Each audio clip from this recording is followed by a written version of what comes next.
Welcome to Bridging of Ages. My name is Dan Mendelevitz. Today's show is why you should hire the long-term unemployed. Now, conventional wisdom says that the long-term unemployed are not going to be your good hires. Well, conventional wisdom is wrong. And today we're going to learn why. So first off, let's look at the definition of long-term unemployment.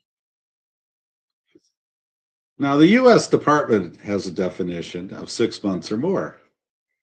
The International Labor Organization, which is a UN organization, sets the standard at a year. But in today's market, it's not uncommon for people to go 2 years or more. And if you think about it, it takes people more than 6 months usually to find work nowadays.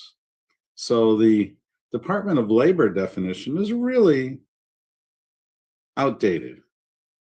So what's important is for us to understand what the long-term unemployment really is. And when we're looking at people, there are good reasons why they have these extended gaps in their pieces. So let's look at the affected age-based populations.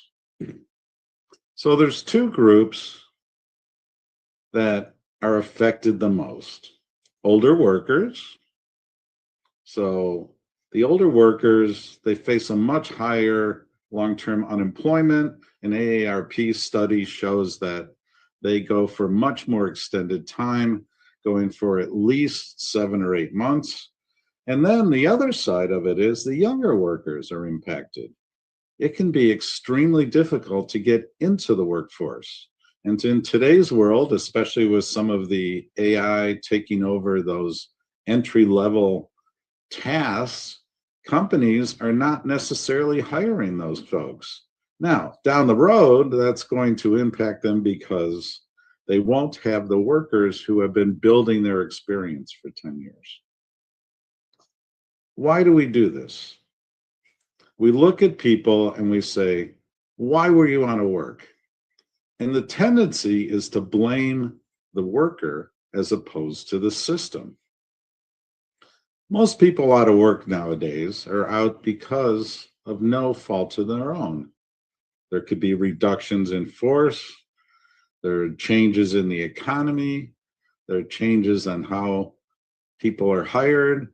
There are some companies that are still pushing out their older workers. And as I mentioned, there are also companies that are not bringing in those younger workers. It's a short-term thinking that will come to haunt us in the future. So think about, this can happen to anybody in between at any age, but as of now, it affects the older workers the most, and the next group is the younger workers. And as I've talked about many times in other podcasts, is it seems to be these two ends of the spectrum that are affected the most with ageism. But if we think about it, those are the two groups that we really want to have the most involved when we are building intergenerational teams. So what are the barriers to re-entering the workforce? Well, there's an employee stigma. You know, a lot of departments, especially HR departments, look at you. If you have a gap, they won't even look at you. And the algorithms, especially in the ATS systems, will exclude people who have gaps of certain amounts. And especially if you've been going for more than 6 months, they won't even look at you. And then there's the traditions of the way people hire within the companies. So when you're working, you don't always remember what it's like when you were out. And some people have the good fortune of never being out of work. And if you have that bias, and we've talked about this previously about your unconscious and your conscious biases, think about how you look at somebody who's out of work. We all go, well, why can't they find a job? And that comes from the employer stigma. When you go for a much longer period, you start to limit your networking opportunities because you've pretty much exhausted it, especially if you've been going for 2 years or so. Think about it. You've talked to everybody you know, you've extended that network to a certain amount, and there's a bit of fatigue on the other side. We've all been there where we've helped other people we know, friends, colleagues, people referred to us, and we help them, but then we keep being asked and we keep being asked and we keep being asked. And understandably, there's fatigue on that side. Now, that is very difficult for a person who is actually looking for work to deal with that fatigue, but it's very real. And the world shrinks. Those networking opportunities become more restricted.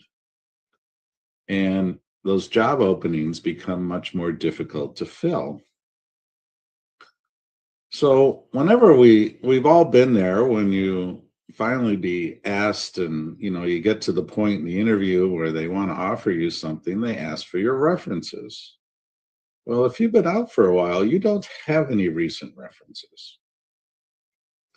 And that builds into what we talked about with the employer stigma. What if your recent references go back 2 years or 1 year or even longer? Is it still relevant? I happen to believe it is because your work ethic was there then and it still is here. And the absence of any recent work references can really make it difficult for people to make it over that last hump, that last hiring, because a lot of companies say, well, I'll check your references.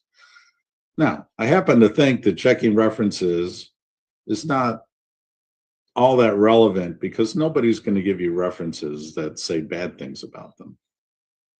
And in today's world, with all the liability, companies usually only tell you something like, yes, he worked here, and this is the time he worked here, or she worked here.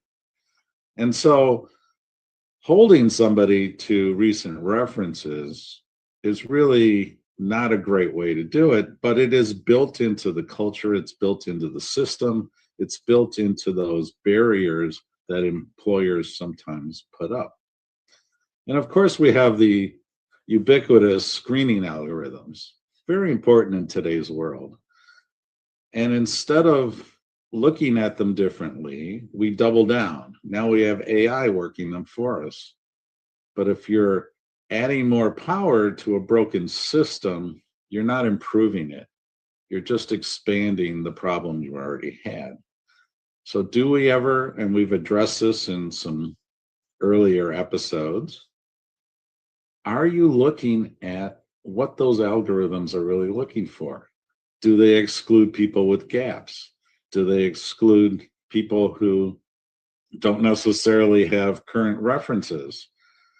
Do they put a stigma on somebody that doesn't allow them to proceed? Now, I came across this myself a few years back. So I was working a consulting gig. I came in through a consulting company, and I had actually found this on my own through a contact I had in the company. It was a large insurance company. I worked there for 15 months. I had a very large project. It was an enterprise-sized project, so I covered. What's fun for me is I got to problem solve across a wide variety of departments and looking at the points that interconnect. And I've always loved just problem solving and connecting those dots. And that really, I enjoyed it. I was successful. I actually turned out saving them a couple $1,000,000. And then the gig was coming to the end. And I knew it was coming. It was, we had agreed to this 15 months. We had a deadline. We brought it in under budget. Wonderful. Everything worked. The company had the convolutions that a lot of large companies go through, where they had a reorganization and they decided they were going to forego having consultants. So I was encouraged by the people I work with to go apply for the, for the opening because they knew my work, they liked what I did, I was successful, and they had plenty of more work to go. Except now they couldn't do it in consulting, and I was open to becoming an employee in this company. So they said, well, first you have to go to HR. So I went there. And in a way, it's kind of a funny story. It shows you how companies get caught up in their processes and create artificial barriers to people being employed. So what happened is I had to meet the person from HR. And she said, I'll meet you by the front door. And I said, well, I already work in the building. I'll just come to your office. She goes, no, the procedure is I have to meet you at the front door. So I had to go out the front door on the other side of the guard post. And she had to meet me there. She had to bring me in, sign me in, and bring me to her office.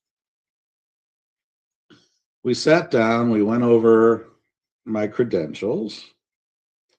And she looks at me and goes, you have no insurance experience. And I said, well, I've been working in your shop for 15 months. And she goes, well, you have no prior insurance experience. And I said, yes, that's true, but this is project management and program management, and that's what I do. And I do it over a variety of industries. Could not get past the fact that I didn't have this prior experience and would not recommend me. And then it gets even funnier. I said, okay, I'll go back to my desk and go back to work. And she goes, no, I have to take you back to the front door and sign you out. So I had to go trundle down after being rejected, go out the front door. And then after she left, I came in and used my key card to go back to my desk. Where did this lead to as far as long-term unemployment? Well, at the time, it wasn't just they were cutting back, it was cutting back across the industry. So I had trouble finding more work, and the agency I was working for didn't have a new gig for me. So I learned the hard way what it's like to be long-term unemployed. I worked every day. I did the things you're supposed to do. I did the applying. I did the networking. I did all that stuff, but it went on and on. And a month went by, and 3 months went by, and then a year went by, and it became 2 years. Well, I was getting a bit desperate at that point, wondering how I was going to pay my mortgage. So I actually took a gig selling mattresses. Did that for a little while. But I kept applying, and what I kept finding is they would say, how do you account for this gap? And I said, well, the work ended, and then I came back around. And it wasn't until I reconnected with a person that I had worked with earlier, and he said, well, there's an opening in my company, and I think you'd be perfect for it. And he introduced me to the hiring manager, and we went through the process. And the difference also was the hiring manager made the decision. It wasn't done by another part of the organization that didn't know what the work was. And we ended up working together. It was a 2.5-year project, very successful, saved them money. We were rolling out a new system across their international network. I actually had this come up eventually in 120 countries. But how does this tie back to the long-term unemployed? I still had my problem-solving abilities. I was still valuable to a company. I helped them make a profit. But because I had this gap, the system did not see me as valuable. So think about it. What was the difference? I had to problem solve every day to survive. And one thing you should think about is, do you think there's any problem in your business that is more difficult than what a long-term unemployed person has gone through? I know from my own experience, the answer is no.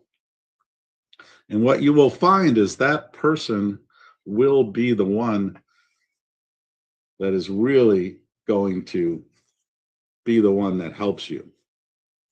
So if we look at fresh perspectives and untapped skills, okay,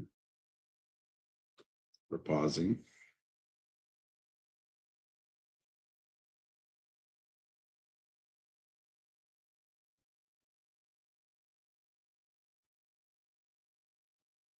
So this is a good example of the barriers that have been put up to keep someone from re-entering the workforce.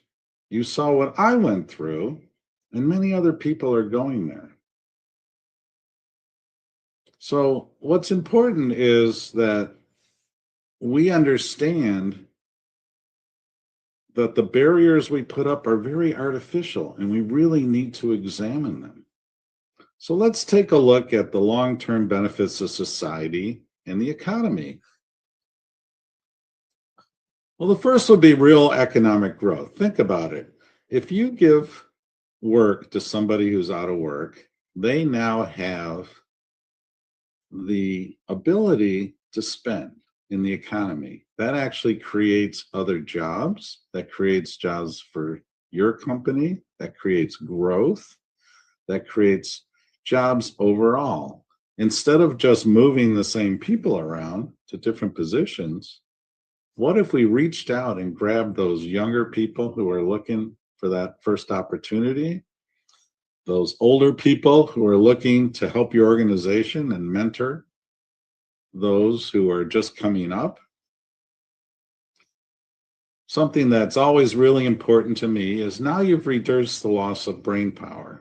If you can grow how much brain power you're working, it really creates resilience. It creates resilience in your organization, in your company, and for you. And it really creates more stability because now we have more people working. And we know that that always helps our economy grow.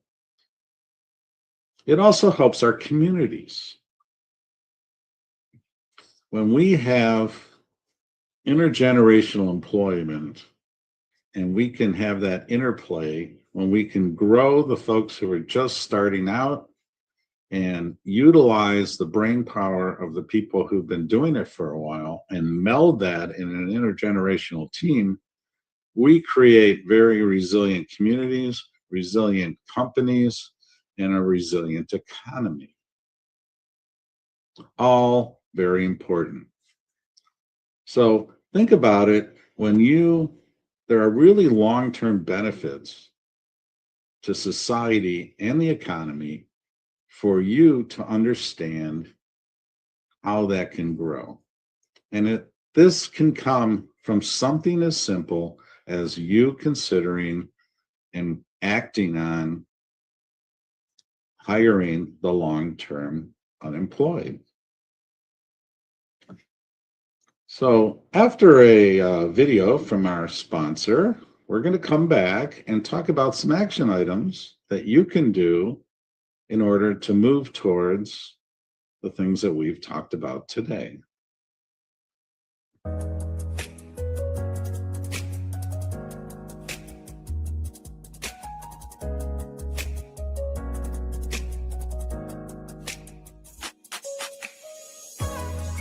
Back to Bridge Builder Bits on Bridging of Ages. Today we talk about talent. We walk past the talent every day, and then we turn around and say, we can't find any talent. How are we excluding it? Because of conscious or unconscious bias. We are not looking at talent that is right in front of us. We walk right by it. Whether it could be because they're too young, they're too old, or don't meet that perfect purple squirrel that we're trying to look for. We walk past talent every day.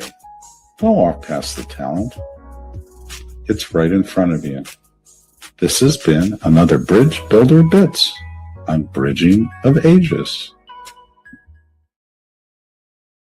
Welcome back. If you're just joining us, welcome to Bridging of Ages. I'm Dan Mendelevitz, and we're talking about some action items that you can do in order to work with people who are in the long term unemployed.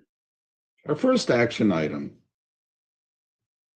and we come back to this several times. We've talked about this in some previous episodes. Examine your unconscious and conscious biases.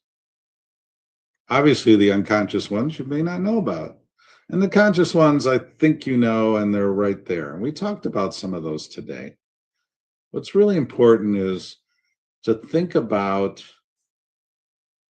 how those biases may be keeping people out of your organization or company that could be extremely valuable to your organization.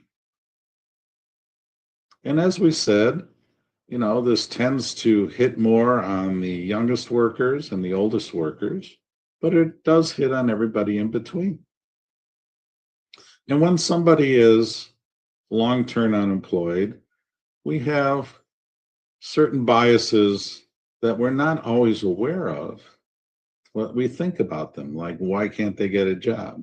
And why are they out? And why is there a gap? And the gaps could be for many reasons. It could be helping a family member with a health issue. It could be their own health issue. It could just be that they got laid off and for no fault of their own because of a reduction in force in the company they were in. And they just have been having difficulty getting that next gig. And as we well know, in today's world, it takes longer and longer to get that next piece of employment, no matter how good your network is. Action item 2. Determine your real needs rather than your perceived needs. If you look at a lot of the job listings, they're about what I need today, but don't think about what we need in the future. As Wayne Gretzky used to say, I don't go to where the puck is, I go to where it's going to be. Quite present, actually, because if you think about it, what are you hiring for? Are you hiring for right now? Do you want every single thing checked?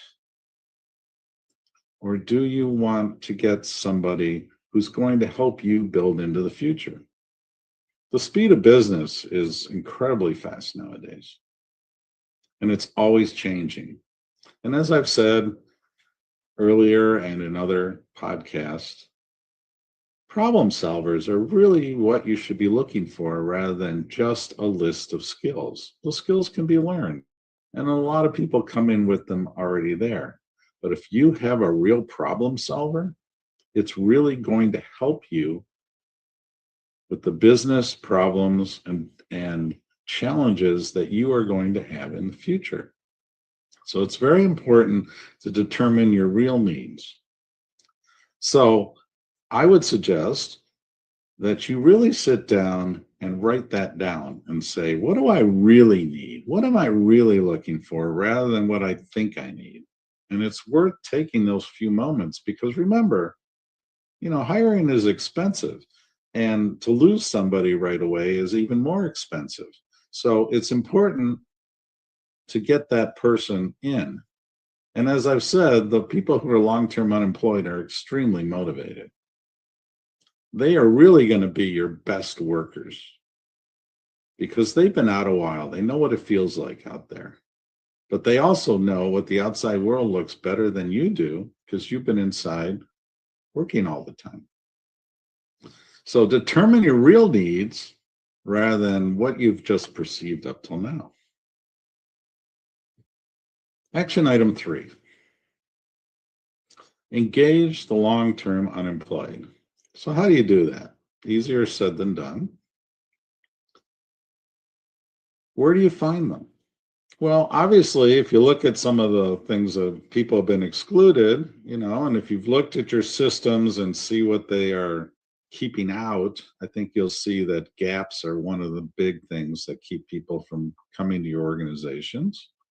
But you can also do some things that are outside of that box. And this is extremely important for small and medium-sized companies who don't have the resources to comb all the resumes and everything out there like the big companies do. And that is really not the most productive way to do it anyhow. So what's really important is looking for a different way. So I did this at a few years back at one of the places. I was hiring, I was looking for somebody. And as I said, I like to look for problem solvers. So what I actually did is I went and talked with somebody who ran a job club.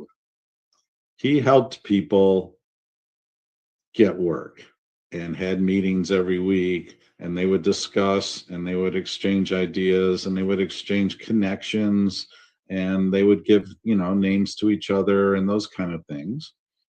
And I said, well, this is what I'm looking for. Is there anybody in your organization who may fit the bill?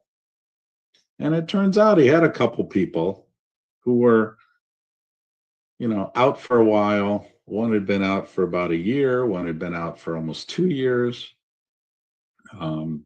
But he told me, he said, when we're going through this every week, there's a couple of people who always seem to look to solve problems. So I brought them in for interviews. And one of the things that I always did as a hiring manager is I would talk to them first to see if they were a problem solver, because I figured I could turn them over to the people who work for me to look at skill levels and that kind of stuff. We can do that afterwards. But what was important that they go through the first step with me, because they would be working for me. And I took the time. I didn't go through a zillion resumes. I didn't use an ATS system. I actually talked to a person. Turns out we ended up hiring this person, and she ended up being one of the most productive and important people on my team. And in short order, I promoted her to lead one of my teams because she was great. She was on top of it. She treated people well. She had an eye for problem solving and for, people working together like that. And it really worked out well. So as I said, look at our action items. First one, examine our unconscious and conscious biases. The second one, determine your real needs rather than your perceived needs. And the third one, engage with the long-term unemployed.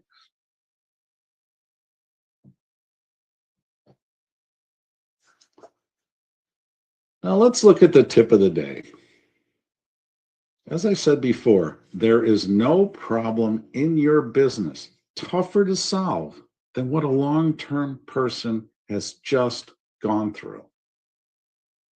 When they've been out that long, they are problem solving every day just to survive. So remember, the tip of the day is hiring the long-term unemployed will give you the edge. This has been Bridging of Ages. My name is Dan Mendelevitz. Please subscribe to my YouTube channel. Invest in brain power, fuel brilliance.